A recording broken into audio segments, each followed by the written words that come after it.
Hey everybody, I backed a game on Kickstarter called Floriferous, and I have played it several times, and every time I introduce it to a new gaming group, they pick up on it rather quickly, and the game plays so fast that you kind of want to play again, and it's so shareable. So I can't wait to tell you about what this game is, what it looks like, and why you'll probably fall in love with it the same way I have.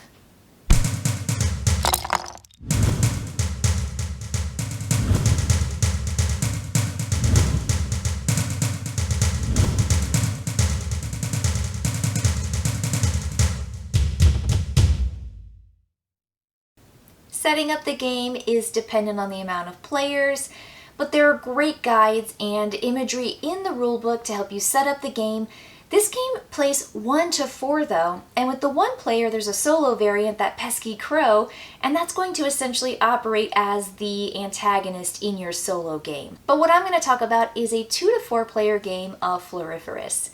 It takes about 20 to 25 minutes to play, for real. I mean, it's obviously dependent on the person who takes a really long time making a decision, but the decisions in this game are limited and there's still great amount of choice, but I like the way that players take their turns. So what you're going to do is you're going to play out these cards that are playing size, and then you're going to play out half size. Now, the small cards are called desire cards, and those are cards that you get to score with. Every player is going to take 15 cards in the game, whether they're the big cards or the small cards, and they are going to do that in 3 rounds of 5. So you take 1 at a time, 5 cards in round 1, then you take them in round 2, then you take them in round 3, and at the end of the game you are going to have 15 cards that you are going to score based on your desire cards. There is a collective way to gain victory points, and there's also the cup of tea. Whoever has the most stones at the end of the game gets the cup of tea, which is worth 2 victory points. Now, the big cards are garden cards, and those are categorized into 3 groups. You've got the flower cards, and flowers are of a color and a particular type of flower. You have arrangement cards, and arrangement cards just tell you how many victory points you can earn if in your flower cards you have the things depicted. Like you have a lily, or you have a purple, or you have a bumblebee, which I haven't even talked about the cutie insects. There are insects in this game. Of course there are. And the third type of garden card is a sculpture card, and players will just be collecting all of these different sculptures, and at the end of the game, whoever has the most sculpture cards in their area wins 5 victory points, the next most 3, and the third most 1 victory point. So the points that everybody can kind of go for are the bounty cards, and those have a requirement of 3 things, and they're going to depict particular types of flowers or bugs that show up on flowers. And so it really incentivizes players to take the flower cards as opposed to the arrangement or the sculpture or the desire cards. And so there are all these different ways to score that kind of pull you in a particular direction. And I really like that. So if you are completing a bounty card in the first round, you're going to earn more points. If you complete it in the second round, you're going to get some points, but not as much. And if you complete it in the third round, you're going to get the least amount of points, but you still get to score it. And those bounty cards stay out the entire game. Everyone knows what they are. You select 3, and every game those bounty cards are going to differ. So there are a variety of ways to earn points in this game, and players can do it through sculptures, they can do it through making arrangements with their flowers, and they can do it through those desire cards. Now, there are just so many wonderful things to like about the artwork and the components. It's super easy to set up, there aren't a lot of working parts, and it's still a puzzle to figure out what do I need, what do I have first, based on the cards I have, what should I take, and how to really maximize those points. So here's where the game really gets pretty cool. This is my favorite feature of Floriferous. You're going to set the cards up in a grid based on the player count.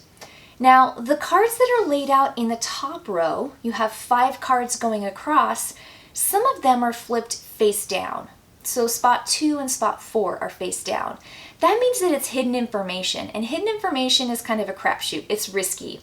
So on the top row, it's a little riskier to go, but just like in King Domino, if you move to the card in the top position, in the top row of that particular card stack, you get to place again first next time.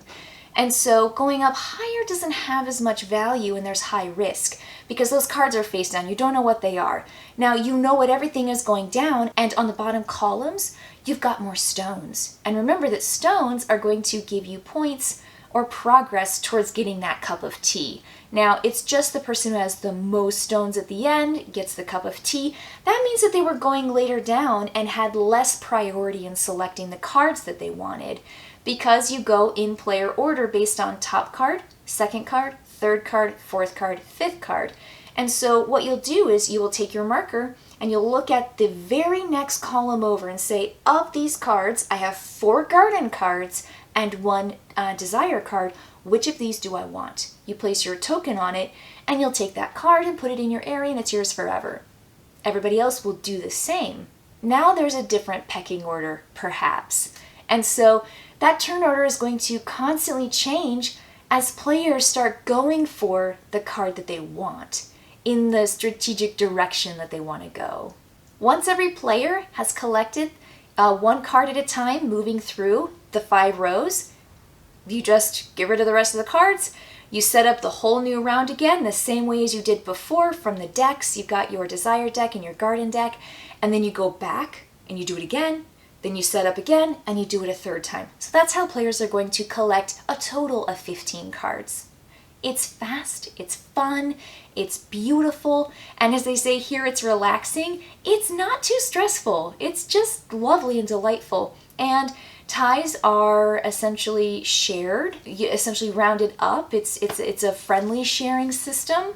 And so I think there's just a lot to like about this game. It is fast, fun, light, and easy to learn, but still has just enough strategy to make every player feel like they've got to make some choices. And I like that. And I see every player, when I play this, take a totally different route and collect certain things. And I see what people are doing and I'm like, ooh, that's really cool. Or, oh, I like that kind of arrangement that you're making over there. And I love how you're getting all the bounties. Last time I played, I don't think I got any of the bounties. It was ridiculous. I just couldn't get a certain type of bug. The bugs that were on the cards that I needed kept getting snatched up. And that was fine because it's just fun and you just play again. The little bugs are super, super cute, and the book has all of the explanations of how those point cards play out, essentially what they mean. So just take a look in the book when you get those desire cards. Okay, this is what it means. Great. So super easy, lovely. You'll have a great time playing Floriferous. So if you get your hands on it or you Kickstartered it just like I did, let me know in the comments below because I'm having a great time with it and I really hope you are too. I'll see you next time.